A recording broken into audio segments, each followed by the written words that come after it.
Hello, everyone. Welcome back to another exciting episode of Fluent Talk Studio. I am so pumped for today's session. I'm Sarah. And I'm Mark. It's great to be back. You seem to have a lot of energy today, Sarah. Did you have 3 cups of coffee again? Maybe 4, but Mark, I am excited because today I have prepared the perfect self-introduction. You know, the classic, tell me about yourself answer. I spent all night memorizing it. Oh, really? Well, that is the most common question in the world, whether you're at a party or a job interview. Okay, let's hear it. The stage is yours. Okay, listen carefully. Hello, my name is Sarah. I am from Vietnam. I am 20-something years old. I am a podcaster. I am happy to be here. Whoa, hold your horses, Sarah. Stop right there. What? What's wrong? Was my grammar bad? I used to be verbs perfectly. I am, I am, I am. Sarah, the grammar was perfect, 100% correct, but to be honest, you sounded like a robot. It was a bit cookie cutter. Cookie cutter? Like a biscuit? No, cookie cutter means it's exactly the same as everyone else. It lacks personality. You sounded like you were reading a grocery list, not introducing a human being. Oh no, that's terrible. I don't want to be a robot. I want to sound cool. I want to sound natural, like a native speaker. Exactly. That is our goal today. We are not just going to learn what to say, we are going to learn how to say it naturally, using the right idioms and collocations so you can actually connect with people, not just give them information. Yes, connection over information. I love that. So Mark, please fix me. How do I stop sounding like a textbook? Let's break it down step by step. We have a lot to cover today. Names, hometowns, jobs, family, hobbies, and even some cultural mistakes people make. Ooh, mistakes? I'm good at making those. We all are. So, are you ready to dive in? I was born ready. Let's get started with the first part, the name. All right, let's start with the basics. Names. In your robot speech earlier, you said, "My name is Sarah." Yeah? Is that wrong? My name is what I learned in first grade. It's not wrong, Sarah. It's just level 1. It's very formal and a little distant. If you want to sound friendlier and more modern, just contract it. Say, "I'm Sarah." I'm Sarah. It is shorter. It's punchier. It breaks the ice faster. "My name is Mark" sounds like I'm announcing myself at a royal ceremony. "I'm Mark" says, "Hey, let's talk." Okay, I got it. I'm Sarah. Easy peasy. But Mark, here's a problem a lot of our listeners have. What if their name is really hard for foreigners to pronounce, like my friend Nuit? Excellent question. That can be awkward, right? You say your name and the other person looks panicked because they can't say it. Exactly. And then they say it wrong, and it's embarrassing for everyone. Right. So here's a pro tip. If you have a difficult name or a long name, you should immediately offer a solution. Use the phrase, "but you can call me," or "but please just call me." Oh, I like that. It's like giving them permission to be comfortable. Precisely. It puts them at ease. So for your friend, she could say, "I'm Nuit, but you can call me Moon." That is so cute. Okay, let me try. Hi, I'm Sarah. Wait, no. Hi, I'm Sarah. Actually, my full name is Sarah Elizabeth Smith, but everyone calls me Sasa. Perfect. See, that sounded friendly, open, and natural. "Everyone calls me Sasa" implies you have friends and you're easygoing. Sasa is in the house. Okay, so we have the name down. Now, usually after the name, people ask where I'm from, and I usually just say, I'm from Hanoi. Let me guess. That's too robotic, too? It's a classic, but we can definitely spice it up. There's a big difference between where you were born and where you are living right now. Oh, I never thought about that. The problem with saying I'm from Hanoi is that it's a bit vague. It doesn't tell me your history. Did you grow up there? Did you just move there yesterday? Good point. I actually grew up in Hanoi and I still live there. So what should I say? If you've spent your whole life in one place, you should use the golden phrase, I was born and raised in. Born and raised. Ooh, that has a nice rhythm to it. I was born and raised in Hanoi. Exactly. It implies deep roots. It tells me you know the city inside out. But Sarah, what if you're like me? I was born in a small town, but now I live in the big city. Yeah, that's super common. A lot of people move for work or university. Can I say I was born in the country, but I live in the city? You can, but it's a little basic. Let's try a more sophisticated structure. Try this. I'm originally from blank, but I'm currently based in blank. Based in? Wait, that sounds so professional, like a military base or a headquarters. It does sound professional, doesn't it? But it's very common in modern English. Based in just means this is where my life and work are right now. It sounds much more dynamic than just I live in. I love it. Let me try a persona. I deepen my voice. Hello, I'm originally from a small fishing village, but I'm currently based in New York City. Wow, sounds like a movie star. I feel like a movie star. Okay, so we have name and location. Naturally, the next thing on the list is numbers. So, Mark, tell me, how old are you? Sarah, stop. Red flag, red flag. What? What happened? Is there a fire? What happened? You just committed a major cultural crime, my friend. You asked me my age in the first 2 minutes of conversation? But isn't that normal? In my culture, I need to know your age so I know how to address you. Like, should I call you older brother Mark or Uncle Mark?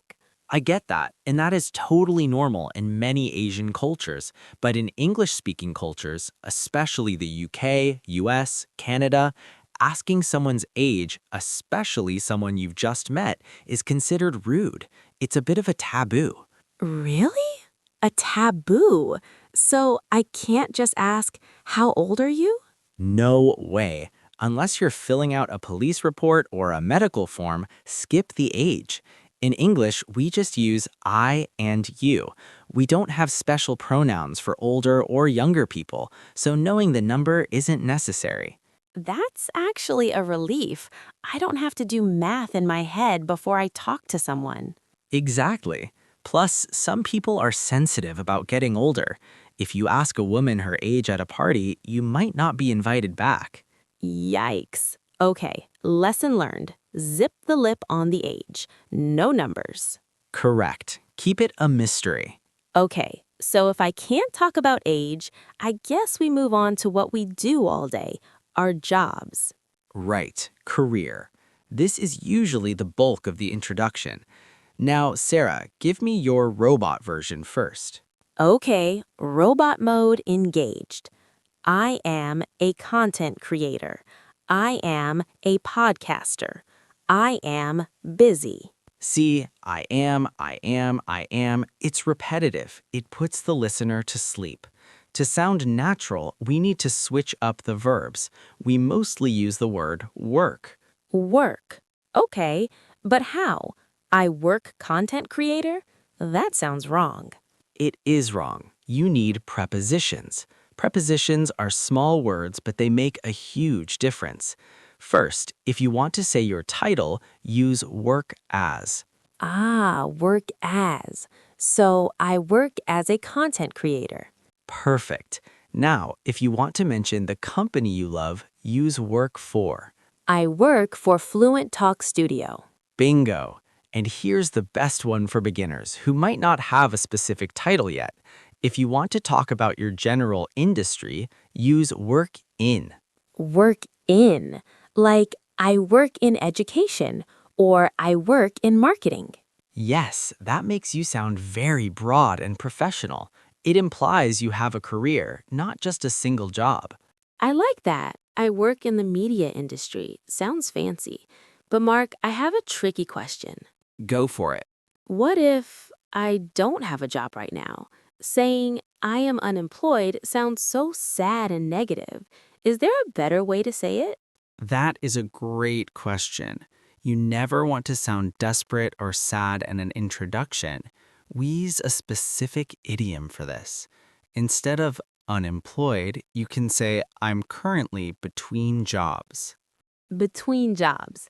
That sounds like you are just taking a break, not that you are fired. Exactly. It sounds temporary and proactive. Or you can say, I'm currently looking for new opportunities in, and then insert your field. I'm looking for new opportunities in marketing. That sounds very positive. It does. It shows ambition. Okay, so we've covered who I am, where I'm from, and what I do. Now, usually in the textbooks, the next chapter is family. I have one brother and two sisters. Is that still cool or is that too much info? Good instinct, Sarah. Family is a tricky one. In other videos I've seen, people spend 5 minutes listing every single family member, their ages, their jobs, their pets. Yeah, the guy said his dad was a chef and his mom was a writer. I thought it was interesting, but maybe a bit long. Exactly. In a real conversation, that is what we call TMI. TMI? Too much information. Unless someone specifically asks, tell me about your family, you don't need to give a full genealogy report. A genealogy report. And my great-grandfather was a farmer. Okay, so I should keep it short? Short and sweet. Think of it as a headline, not an article. Just give a general idea. For example, instead of listing names, you can say, I come from a large family of 6. Oh, that paints a picture immediately. A large family. Or for me, I have no brothers or sisters. Can I just say I have 0 siblings? You could, but the more natural phrase is, I'm an only child. I'm an only child. Short, accurate, and sounds a bit special. It does. And if you want to mention your parents without listing their CVs, just keep it brief.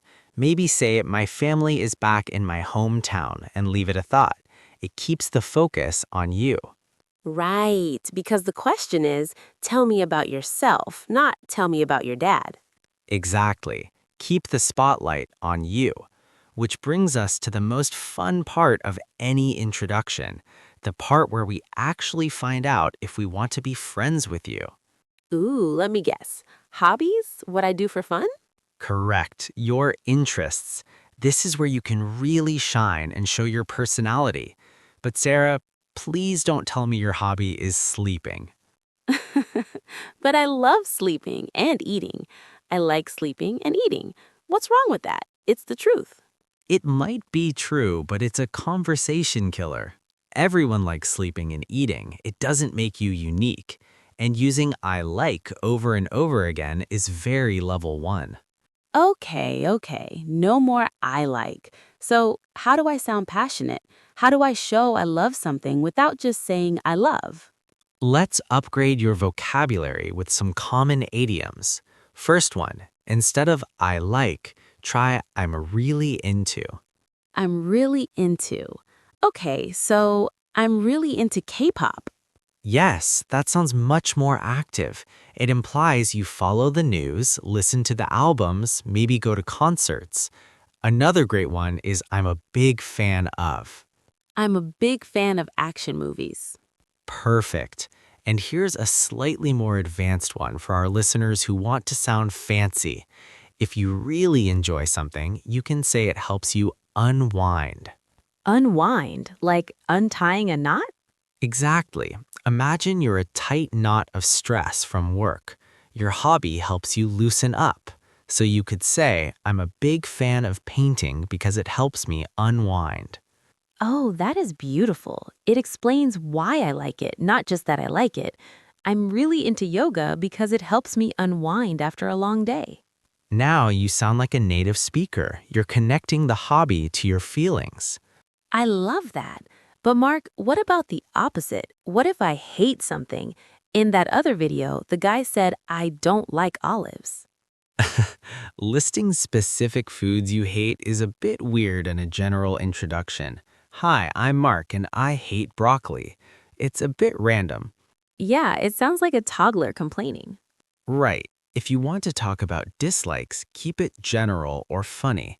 But honestly, in a first meeting, it's better to stay positive. Focus on what you do like. Positivity wins. Okay, so I'm really into podcasting. I'm a big fan of learning English, but how do I describe me, my personality? Ah, the inner you. This is something many students struggle with.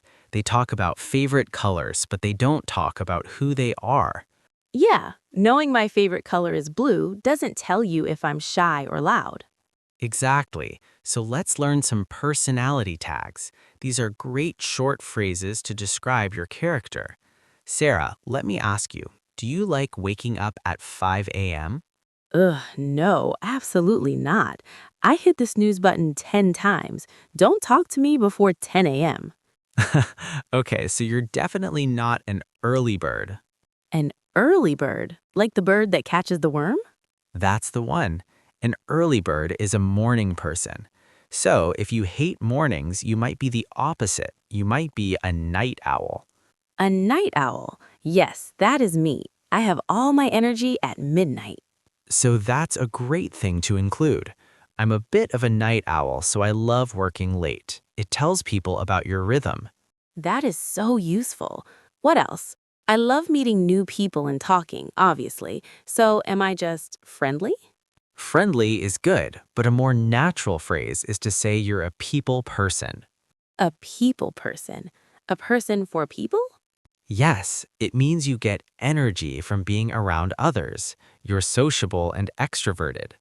I work in sales because I'm a real people person. Spot on. See how that connects your job to your personality? It's all coming together. I can feel it, Mark. My introduction is evolving. I'm no longer a robot. I'm a people person night owl who is really into K-pop and works in media. That's quite a title. But Sarah, there's one last piece of the puzzle. You have all these great phrases now, based in, work as, into, night owl, but you can't use them all at the same time. Why not? I want to show off my new vocabulary. Because context is king, Sarah. You wouldn't introduce yourself to a CEO the same way you introduce yourself to a guy at a karaoke bar, right? Good point. If I tell the CEO I'm really into sleeping, I probably won't get the job. Exactly. So let's do a little role play. We'll do two scenarios. Scenario 1, informal, a party or a social meetup. Scenario 2, formal, a job interview or a business meeting. I love role play. Okay, let's start with the party. I'm ready to mingle. Okay, here is a little sound effect. Background chatter and clinking glasses. Imagine we're at a friend's birthday party. I'm a friend of a friend. Go. Hey there, I don't think we've met. I'm Sarah. Hi, Sarah. I'm Mark. Nice to meet you. Nice to meet you too, Mark. I'm actually a friend of the birthday girl. I'm just visiting from Hanoi. I'm based there usually. What brings you here? Oh, I work with the birthday girl. So, based in Hanoi, that's cool. What do you do there? I work in media, mostly podcasting. I am a total chatterbox, so it suits me perfectly. What about you? Cut. That was fantastic, Sarah. Really? It felt so easy. It was. You used I'm Sarah, short, based in, natural, work in media, broad, and chatterbox, personality. It was light and fun. Yay! Okay, now let's get serious. Scenario 2, the job interview. I need to be professional. Good afternoon. Please have a seat. So tell me a little about yourself. Thank you. Well, my name is Sarah Smith. I'm originally from Vietnam, but I've been based in Singapore for the last 2 years. I have a background in digital marketing, and I've been working as a content lead for a tech startup. I'm a very organized person, so I really enjoy managing complex projects. And stop. Wow.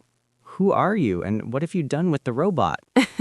Did I sound professional? You sounded like a CEO. Notice the difference? You switched "I'm really into" to "I have a background in." You switched chatterbox to organized person. Yeah, I felt much more confident. I didn't talk about my cat or my favorite color. Exactly. You tailored the message to the audience. That is the secret to a perfect introduction. Wait, Mark. Before we say goodbye, I just realized something. What is it, Sarah? Did you forget your name again? No, I know I'm Sarah, but in the role play, I had the right words, but I was so worried about my face. What do I do with my face? Do I stare at them? Do I look at the floor? The nonverbal communication. This is huge. You can have perfect grammar, but if you look like a terrified deer, people won't feel comfortable. Exactly. Sometimes I get nervous and I just stare like a zombie. I am Sarah. Be my friend. Okay, let's not do the zombie stare. Here is the golden rule for body language in Western cultures. Eye contact is key, but don't overdo it. So, look at their eyes? Yes, when you introduce yourself, look them in the eye, smile, and offer a handshake or a wave depending on the situation. It shows confidence. If you look at your shoes, you seem shy or uninterested. Okay. Eye contact, smile, confident chin up. Got it. But Mark, there's one more thing that scares me. What's that? The awkward silence. You know, I say, I'm Sarah, I'm a podcaster. They say, cool, and then silence. Oh, the dreaded silence. That happens because you didn't use the boomerang technique. The boomerang? Like the Australian toy that comes back to you? Exactly. A conversation is like a game of catch. You can't just hold the ball, you have to throw it back. After you introduce yourself, you must ask a question back. Oh, so I shouldn't just stop at, I'm a podcaster. Never just stop. Always add, how about you? Or, and you? It's so simple. I work in marketing. How about you? Precisely. Or if you want to be more specific, ask a related question. If you say, I'm based in Hanoi, immediately ask, do you live here too? Or where are you based? I see. That keeps the ball moving. It stops the silence before it starts. Right. Think of it like ping pong. Don't drop the ball. Okay, one last quick tip before we wrap up. I want to sound super native. Is there a pronunciation hack for introductions? Yes, there is one classic connection rule. When you say nice to meet you, don't say every word separately like a robot. Nice, to, meet, you. That's how I usually say it. Try to link the sounds. In fast, natural English, nice to meet you often sounds like nice to meetcha. Wait, meetcha? Like a ch sound? Yes, when the T in meet hits the Y in you, it often turns into a ch sound. Nice to meetcha. Whoa, I sound so American. You do. It's much smoother. But be careful. Use that in casual settings.